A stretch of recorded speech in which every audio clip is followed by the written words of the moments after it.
Aujourd'hui, en Afrique de l'Ouest, il y a une très grande guerre commerciale.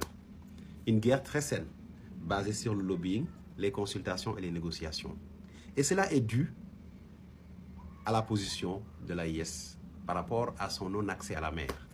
Tous les pays côtiers d'Afrique de l'Ouest, et même le Maroc et la Libye, sont en train de lorgner les pays de l'AIS pour les attirer vers leur port. C'est dans ce siège-là que le Sénégal aussi est entré en jeu. Et le Sénégal bénéficie d'un privilège énorme qui est la proximité et la sécurité. La sécurité, qui est l'axe, aujourd'hui, on peut dire l'axe Dakar-Bamako, qui est un axe sûr, proche. Et aussi, le Sénégal bénéficie de ce qu'on appelle la qualité des infrastructures par rapport aux autres pays. On a vu le Ghana qui a lorgné avec Dramani Mahama qui est venu séduire et leur parler de leur disponibilité, de la mise à disposition de ces ports pour les importations.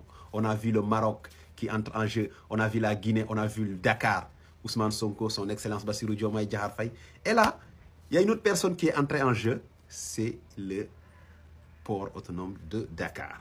Le directeur du port autonome de Dakar, Waly Diouf Bodian, s'est déplacé avec une très forte délégation. Une très forte, si je vous dis, ce n'est pas uniquement lui qui est parti, mais avec tous les démembrements du port, ou bien tous les partenaires du port autonome de Dakar, ils ont tous fait le déplacement pour aller rencontrer les autorités maliennes.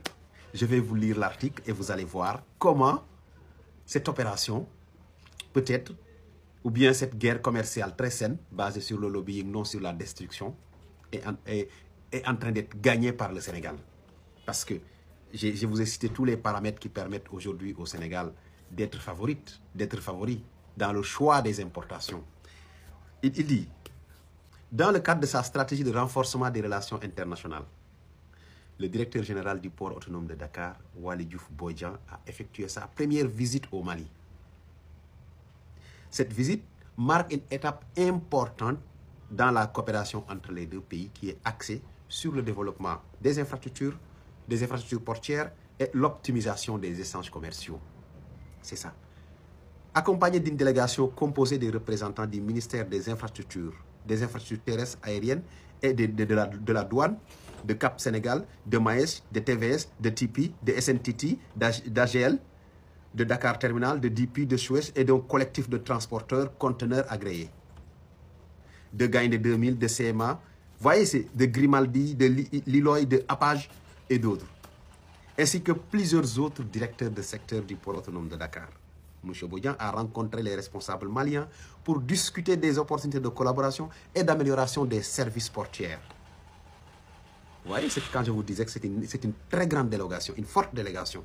Ces discussions ont également porté sur les initiatives communes visant à faciliter le transit des marchandises entre le Sénégal et le Mali, qui est un pays enclavé, et qui constitue une porte, le Sénégal, d'entrée stratégique pour les importations et les exportations maliennes. C'est vrai.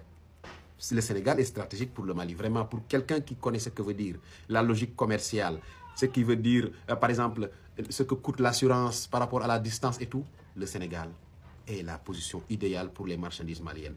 Pour vraiment réduire le coût des transports. Réduire les risques de transport aussi.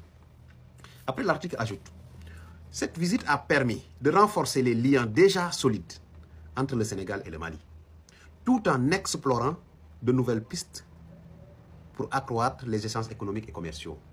Oui, il ne faut pas se limiter à on a notre port à disposition, les Maliens peuvent venir importer et peuvent venir décharger leurs camions à notre port, faire payer le dédouanement et partir. Non. Il faut réfléchir à de nouvelles opportunités, création d'une nouvelle ligne de train Dakar-Bamako, création de ports secs aux alentours de la région de Kidira pour faciliter aux camionneurs maliens. Au lieu de faire Dakar-Bamako en camion, tu trouves ton conteneur qui est déjà mis à votre disposition à Kidira à travers le train. Pourquoi pas même créer une zone déterritorialisée pour le Mali? Une zone déterritorialisée où le Mali, où tous les pays de l'AIS même auront leur propre zone. Par exemple, vous dites, voilà, je vous mets à disposition 200 hectares et vous allez faire votre port sec. Le port vous appartient. Maintenant, Voilà, c'est ce qui facilitera vos importations et ça va éviter aussi que vous ayez à prendre tous les risques liés à l'assurance pour le transport des conteneurs et aux risques aussi. Ça, c'est de nouvelles opportunités ou bien de nouvelles solutions qu'on pourrait développer dans le cadre de cette coopération-là. Je ne dis pas que c'est ce qui sera fait, mais il est possible aujourd'hui de changer la nouvelle manière pour mieux rendre cet axe Dakar-Bamako, Dakar-Niger, Dakar-Ouagadougou plus attractif, plus sûr et plus rentable économiquement pour les deux côtés. Parce que si le dédouanement et le transport est faible, le coût, je veux dire, est faible, forcément, ça aura une répercussion sur le prix final auprès du consommateur. Donc, Dakar présente une réelle opportunité pour les pays de l'AIS et les autorités du Sénégal le savent. C'est pour ça qu'ils sont en train, après le Premier ministre, après le président de la République, son Excellence Bassirou Diomaye Diakhar Faye, le Premier ministre Ousmane Sonko qui était parti, c'est autour du directeur du port autonome de Dakar, avec, je peux dire, tous les directeurs de services et d'autres partenaires qui travaillent au port, qui ont fait le déplacement. C'est une très bonne chose. C'est une guerre commerciale très saine qui est en train de se passer aujourd'hui, mais il faut que le Sénégal parvienne à gagner cette guerre-là parce qu'elle a des opportunités, elle a des cartes à jouer et le Sénégal, il a des cartes à jouer et il ne faut absolument pas jouer avec le mauvais pion. L'article continue et dit que les responsables des deux pays ont exprimé leur engagement de travailler ensemble pour surmonter le défi logistique, infrastructurel, stimulant ainsi la croissance économique régionale. Ça, c'est un excellent article suivi de quelques séances photos après la réunion. Vous pouvez le trouver aussi sur le site du port autonome de Dakar. C'est un article qui nous dit voilà ce qu'il faut, ce qui s'est passé de manière brève.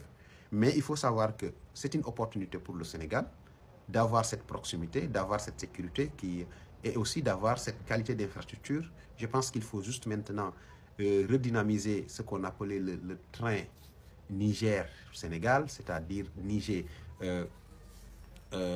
Bamako, Ouagadougou, Dakar.